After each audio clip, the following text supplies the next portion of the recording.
I see this guy at the boat ramp every once in a while, and one day I'm gonna be like old enough and like literally have the balls to do that.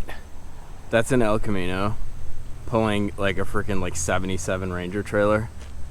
Yeah, that's what hardcore looks like, gentlemen.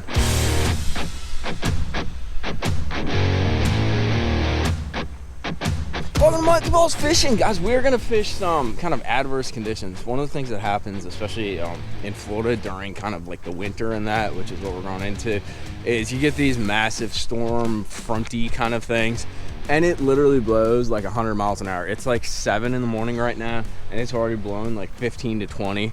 But what's cool is, what you don't have in Florida is current. And a lot of guys who fish like natural lakes and stuff like that, you don't really have like generations of current. You don't have a dam, you don't have a river flowing into it and that. And a lot of Florida is exactly like that until you get maybe like north central Florida around Rodman, Russo. So what sucks is boat control. I got spot lock, which is kind of nice, but boat control sucks. Trying to make casting lures, fishing different lures because you need something heavy enough to actually cast. But current makes fish bite. It sets them up on specific structures, and it can lead to some awesome potted up fish. So we're gonna go try to find some of these potted up fish that do this pre-spawn kind of like little schooling action, which is absolutely awesome. We're gonna talk about some baits to use in that situation, and we're gonna hang out with Bog, who's walking around in a swamp. Bog, what are you doing? Come on, man. We gotta go fishing, Bog. He's like, water, Bog. Oh, good boy. Let's go fishing, guys. Phone home? Ooh, he's gonna timber.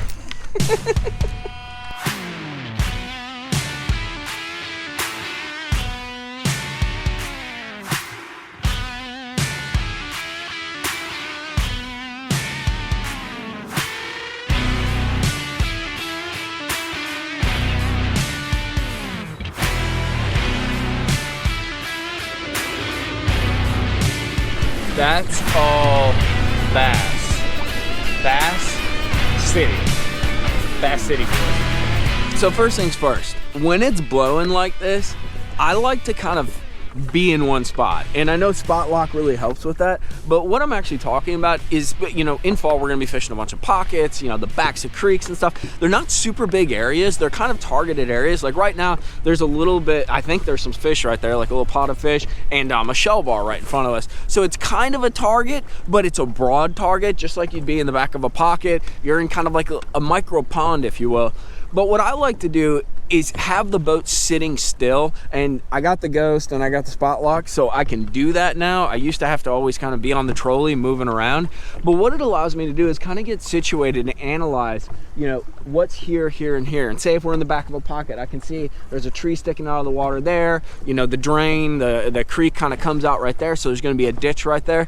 It allows me to line up my cast and understand sort of the topography that I'm fishing a lot better. And in this case, we're actually fishing a specific target, kind of like a shell bar kind of thing, so it allows me to line up my point one and make that exact cast. But I just feel in the wind, instead of, there's situations that we're going to talk about when you use the wind to drift, but if you can situate yourself almost like bank fishing, you know, you pick your spot and you fish through it.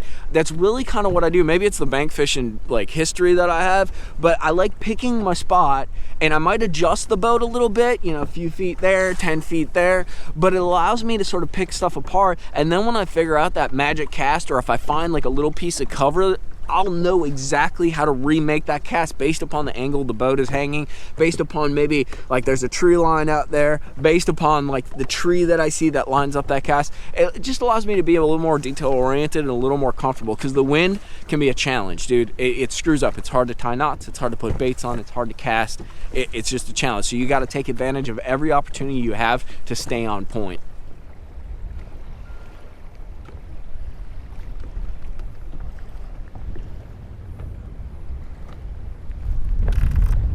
Oh dear, that's old big, guys.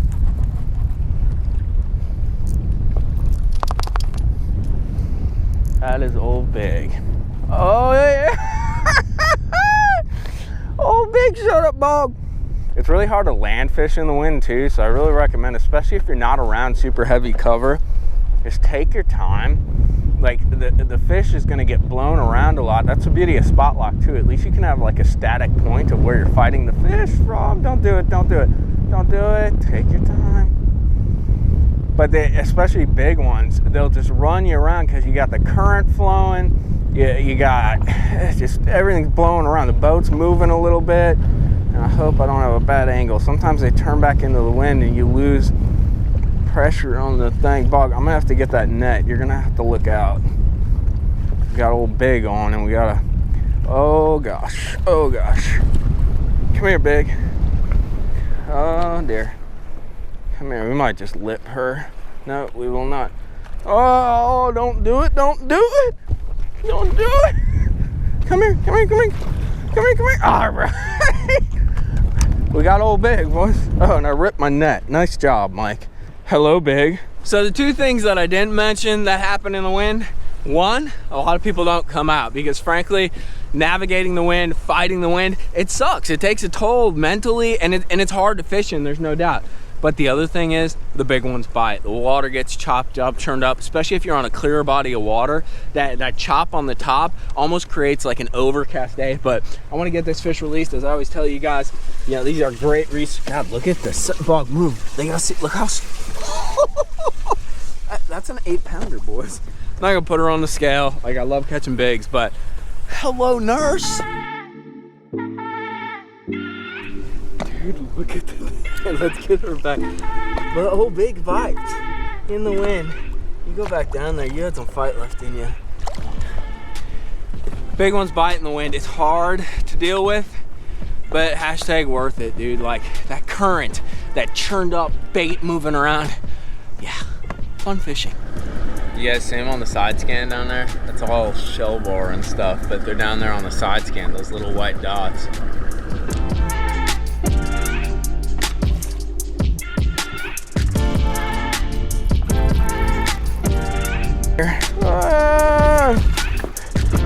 And these jokers are kind of reacting to it when I pop it up. Yeah, he barely had it. It's like 4 and change.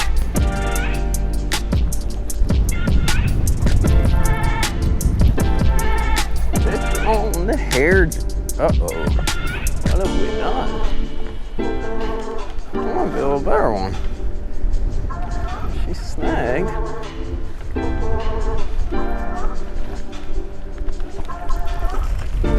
Come on, that's not nice.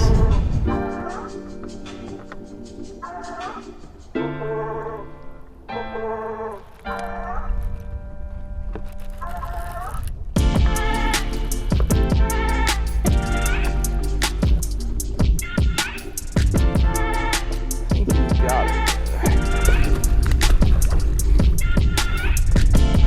Oh, you're big. Dude, look at that chonka wonka. Freaking busted up my scrounger. That is a beautiful bass. So here's what we're gonna try to do. I talked to you guys about kind of turning directions going up from the wind. So what I have back here, you can see on my sea map, there's a couple trees, and these little hearts are places where I marked fish or where I noticed that there was like kind of hard bottom. You can see there's actually one swimming right under us, and then you see the kind of the layer on the bottom indicates a little harder bottom. We're gonna pick up a crankbait. I like throwing open hook lures on days that are so windy because it is tough to control your bait. You know, we caught that one big one on a Ned, but at the same time, a lot of times you get bows in your line, and you just get kind of weird angles, and it makes it really difficult to feel a bite. So one of the things that I think is when the wind kicks, these fish get a little more active and they're a little more open to eating faster moving kind of action baits or open hook baits.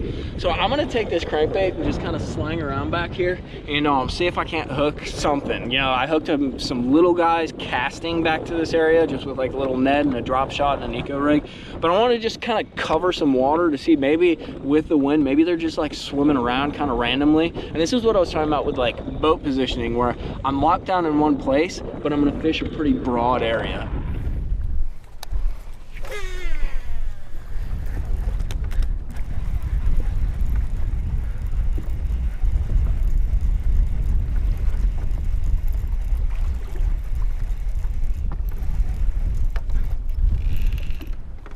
Don't tell. No. Still on. That's either a monster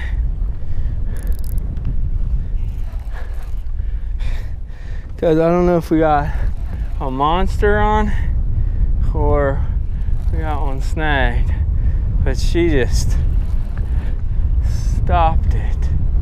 Oh, that's a big one. Oh my God, I got her in the tail. Are you kidding me? Are you freaking kidding? Bug, do you see that? How did I end up getting this fish in the tail? What? Come here. Come here. Oh, God, my net. Okay, Bug, we got a problem here. Oh, this is not gonna be good because she's about to go crazy. I got you. Dude, that's like a certified 10-pounder. Dude, I caught her in the tail. Oh, you poor thing. Oh, we gotta get that out of her. Well, dude, that's like a freaking, that's a giant. Oh, sorry, buddy. Dude, that's a freaking 10-pounder. Oh, who says windy days aren't awesome? So I put the fish on the scale. I didn't get it on video because I try to get them in and out and I don't want to screw around.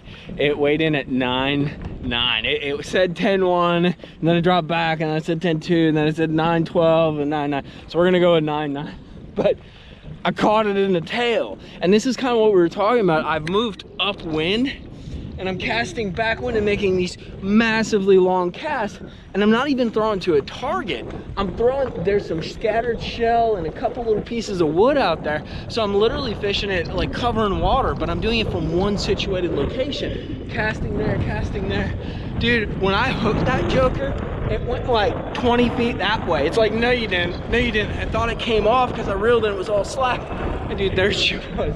We're gonna get this thing released though. That's a certified giant, dude. I'm not saying this is how it's gonna go down all the time, but like, cut it out in the wind because you'll get blown around. But the big ones bite, and they bite actively, dude. When they chew, like that other big one we caught, dude, they're just like, they're doing something. They're active. Let's get her released though. Golly, dude, if that thing was like a little bit longer, it would be freaking like 12 pounds. Dude, look at that. Golly, look at that gut, dude. All right, we gotta get her back though. She's too pretty to hurt. Hooked her in the tail. Oh. She's like, dude, you hooked me in the tail. Never actually fought. Holy shit. I'm almost glad I hooked her in the tail, because if I would have hooked her in the mouth, I would have been hashtag dangerous. Well, my homies, that's gonna be a wrap. Bog, you done? You wanna go eat some dinner? Everybody say goodbye to Bog. We're gonna wrap this thing up. If you get some windy days, those are some sort of approaches, techniques, just kind of mental game as well as practical kind of on the water game to approach it. I'm not saying it's always going to work, but being out on the windy days, it definitely makes fish bite and they get active. I don't care what body of water you're on, especially on clearer lakes, it seems to be super viable, but it's definitely a challenge. So having some strategies when you go out there kind of keeps your head in the game. We're always talking about head game and that. Go fish them though. It's a lot of fun. Catch some bigs. I hope you guys enjoyed this video. I enjoyed snagging a 9.8 or 9.9. I don't know how the hell I pulled that off. That was stupid. But thank you guys for watching. I appreciate your support on the video. Go fishing. Have some fun. I hope you're safe, having fun, bending a rod. Tight lines.